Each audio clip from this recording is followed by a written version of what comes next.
Hi everyone, welcome to the Allsopp and Allsopp Q1 report. We're here today to talk about what's happened in the property market, which is in the news, any transactions we've been involved in, and any market data you need to know about if you're a tenant, buyer, an agent. This is all about the Dubai property market and our opinion on it.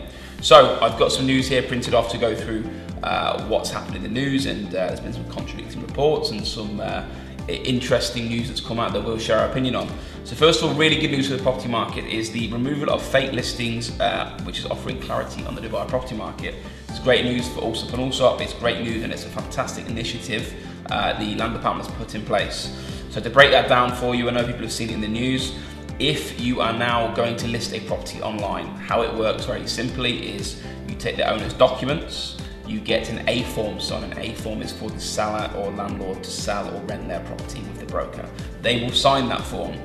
But the next step, you need to issue that to the Dubai Land Department to get a Trapeze number, which is linked specifically to that property. Now, if any brokerage does not have that form, that Trapeze number with their listing, it will not go online.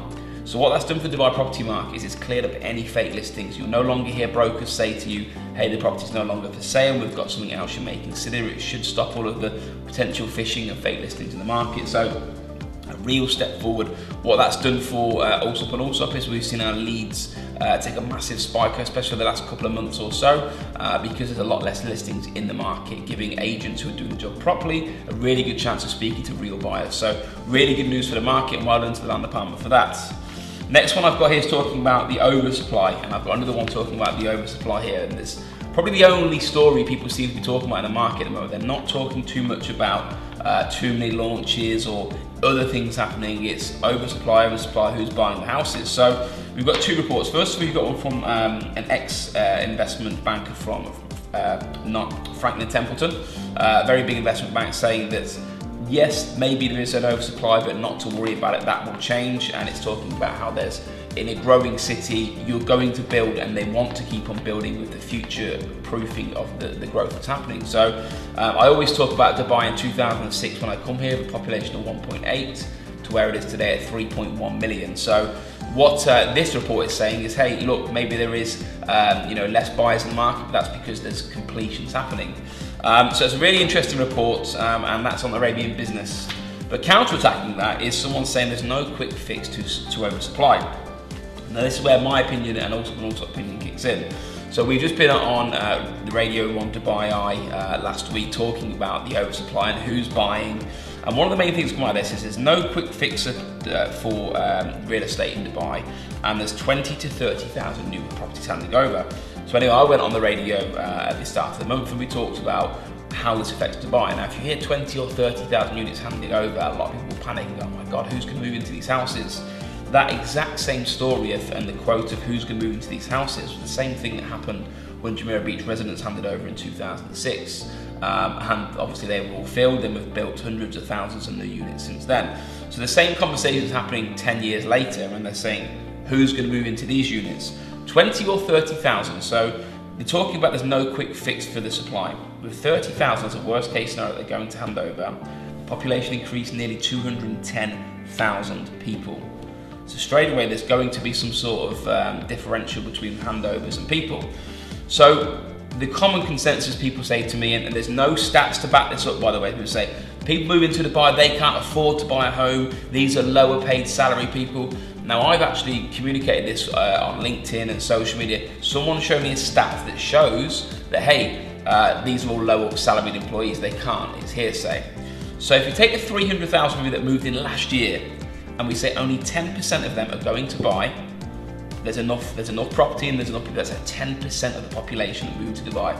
Now what people seem to forget is that the people that are buying properties this year, they're tenants, and not someone that moved in year 1, they're in year 5 and year 6 into Dubai, so they're 5 years into a tenancy.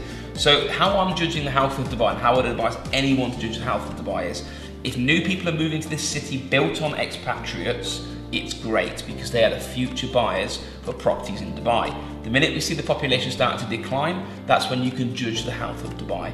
So for me, when we're talking about the health, we're in a really good place, and we're starting to see a lot of tenants now saying, hey, I want to buy a property. So that's the oversupply. We've now got the next thing that we'll talk about is why it would be a good time to buy a property in Dubai. So again, we've got negatives, we've got positives, we've got lots going on. So the main thing I picked out of this, and this is talking about how Dubai is at the moment, is it talks about people don't have the lump sum down payment. And that's massive. A lot of people don't have 25% plus the fees to buy a house. So developers now spotted this, and in March, at the start of March, they launched, Emaar did the Arabian Ranches townhouses. They were 1.2 to 1.5 million for a townhouse. Now, you'd buy that property with a 5% down payment, and the payment plan would be spread across years. I mean, if you wanted to get an Akud and a property in your name today, all you would need to do is supply 50 to 60,000 dirhams down, and you would have a property to start a payment plan. So there's lots of developers doing that at the moment, where they're offering maybe 18 months spread or 24 months to pay the initial 25% deposit. What that's doing is that's bringing in a lot of potential buyers that are tenants looking to buy and spreading their payments and pushing them to developer stock. And this is where developers are at the moment. They may have lots of surplus stock and they're asking questions, how do we sell it? This is a fantastic way to get their property sold, and we're really seeing an uptake on that, where buyers are going to developers. So that's what's happening with the Dubai news. Next, I've got here the top 5 transactions within Allsopp and Allsopp. So I haven't picked the 1 or 2 million dirham transactions because there's lots of them, and we'll send out market reports if you're in the area talking about what's in your area and what's sold. I've picked the five most interesting. So one of the things that a lot of people say in Dubai is properties of a higher value don't sell, no one has the money. So I'll go through the 5 transactions. So we've got number 1, we did a District 1 5-bedroom to a cash purchaser. That was on the market for 40 days. And we did 7 viewings on that. That was sold for 12.4 million. We have a Hatam, which was sold for 7.7 million, and that was to a finance buyer. That was on the market for 15 days and had 17 viewings. We had a Jumeirah Islands, which was sold at 7 million. That was to a finance buyer. Interesting, that property was on the market for a long time. It was on the market for around 6 months. Now what's happened with this property is it was overinflated based on the value of what it was in today's market, and the owner had understood that it's not where it needed to be, and now they've sold it at the market value. So that's typically how estate agents are working at the moment, trying to educate sellers on what their property's worth. We also sold a Blue Waters 3-bedroom for 5.5 million. That was to a finance buyer. That was on the market for 18 days, and we did 5 viewings on the property. So really interesting concepts and some interesting areas that we've involved in. I've not mentioned every property, and we've not listed the top to bottom of the most expensive. I've listed from Dubai Hills to District 1 to Blue Waters to getting our bread and butter in Marina, Palm and everywhere else. If you want to know more about our transactions, what we sold, please feel free to get in contact, and we give you a free valuation on your property and tell you what it's worth in today's market, and we'll do that with transactional data of properties that we sold. So finally, last thing I want to talk about in here is our statistics, where Allsopp and Allsopp are, because if you speak to anyone in the Dubai property market, they will say to you, the market's down, the market's down. It's the same thing we're reading about oversupply and everything else. So interestingly, January, February and March of 2019, we broke every record for transactions, sales, commission and leads in. So every single department that we're in, we showed a dramatic increase in everything. That's a great sign, not only for Allsopp and Allsopp obviously, but for the Dubai property market, and for if you're an estate agent, if you're a seller, if you're a buyer, take that as good news it's happening.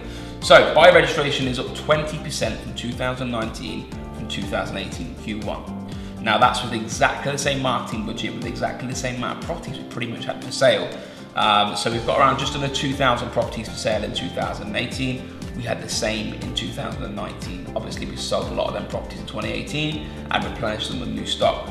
Our tenant registration, interestingly, was up 55%, and we've seen a dramatic increase in transactions that we're doing, as well as applicant registration. Now where that's come from is very simple. It's the people moving to Dubai. Now we have the strongest marketing budget as an estate agent in Dubai, and if you go and search in the major portals, we're normally the number 1 or 2 company that you see in an area when you're searching. So what's happening, these new tenants are coming in, a lot more people moving to Dubai, and they're renting the property. The good thing about Allsopp and Allsopp is we have the marketing budget to attract these clients. So 55% increase in tenancy with the same marketing budget shows that there is a strong demand for tenants. If you fast forward 5 years, then people registering as a tenant should register into a buyer. So there's a lot of people coming. Revenue is up 27.1%, and that may be down to also investing in our Jumeirah Golf Estates branch, our Springs branch. We obviously have the Business Bay and the Palm Jumeirah opposite the 5 Hotel in the Golden Mile Galleria. We've invested heavily into ensuring our brand is in every mall that you go to.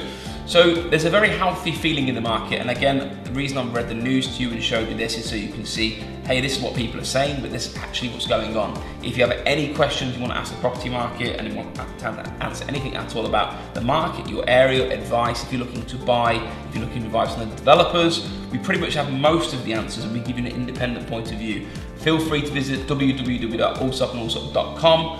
Feel free to visit my LinkedIn or drop us an email at info@allsopp.com and we will ensure we get back to you. Hope this market report comes in handy. Thank you very much. Bye.